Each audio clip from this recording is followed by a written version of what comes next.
Igbo warlord Achụzia reveals origin of Biafra. Welcome to the news, and thank you for tuning in to listen.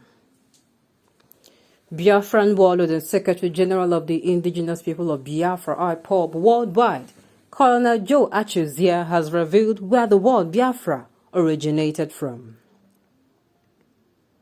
The Civil War hero said he was proud to be addressed as a Biafran, as that reflected his true identity.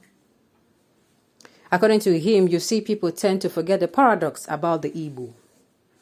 The word Igbo is not a tribal identity, it is a linguistic identity. It is a language of a people collectively residing in the eastern region that used to be known as Southern Sudan. From the 14th, 15th, 16th century, the area was known as Southern Sudan. That is where the people known as Biafrans lived, hence the Bight of Biafra. There would never have been a Bight of Biafra if there were no inhabitants occupying the mainland.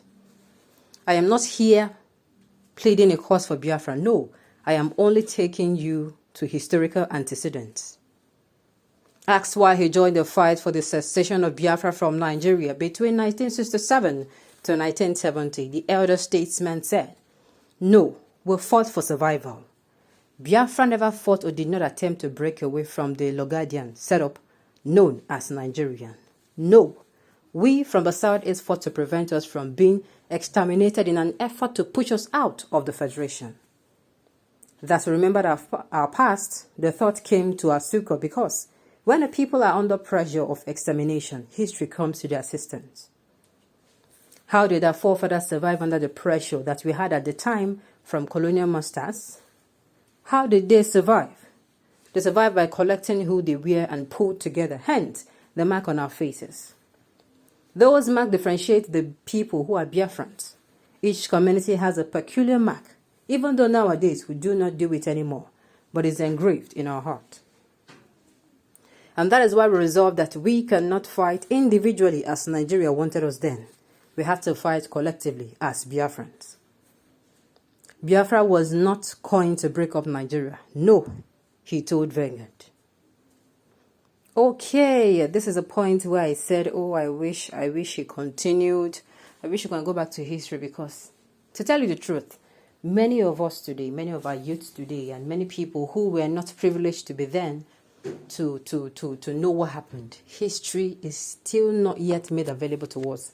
I am still asking why, history was scrapped from our academic board. Sincerely, it will be something very, very like, we have historians now, like historians that is what they do. Like, sincerely, I am wishing that it will be brought back because I am so having the feeling that a sense of people will know what happened for sure. Because now, it is very easy for someone to come now and say, oh, this is what happened. And somebody else who have been quiet all along will say, no, this one is not what happened, though. This is what happened. So instead of having those clash of, knowledge and information back and forth, we have, a source where it is kept. And when this thing is being kept where you can easily access them, though you can, but you have to do a lot of research. Because just as, like I said, had it was made easily available, there'll be nothing to worry about. Then you will know the truth. There are things you know, and there are things that will even guide our present-day Nigerians. Yes. There are a lot of things that is happening now that I feel that is causing the breaking up or agitations would be avoided. You would have known, okay, people from this time to this time, they also experienced the same thing. It is not new. And this is how they went about it. They went about it and, it did not happen. So we are not going to go through that lane. I don't know if I'm making sense. Then even people who are coming to rule Nigeria, those who ruled Nigeria in the past, you cannot learn from history. Okay, this is how they were doing it then. Okay, we can't do it now, but we can add something to it to make it, modernized. Something like that. And, things will be better. But unfortunately, these things are not at our fingertips. You have to do your research. Like I said, a lot of false information exists out there. Information can be false and can be true. Somebody can just zoom now and tell you, oh, this thing this man said is not true. That kind of a thing. But if we have it where it is accessible, had even it is taught in our schools, of course, Sincerely, my mind is telling me that they are seriously hiding something for scrapping that history out of the school subject instead of giving us history. You know, when you go to school, if you're a secondary school, they keep giving you borrowed courses. History should be that particular course that you cannot run away from. Yes, and even in the universities, you keep some universities still do that. They keep giving you borrowed courses that you will not. They know that it is not even in line with what you're supposed to do. And history again is supposed to be made available, and people should be made to study history like you don't have a choice. It is going to guide. It is going to be a thing of, okay, this didn't happen. Let me go to the past, and since it is getting too difficult, yes, it's going to be like a guide. But unfortunately, it is not at our fingertips. You have to go and search for it. You have to do a whole lot of research. It is not easy, It is not easy. It would have been easier if, like I said, if it is made available, it is in our academic board, and anyone can access it easily. Then everybody will know the truth. Okay, this thing they're telling us is not even true. Look at even what happened. You will know it.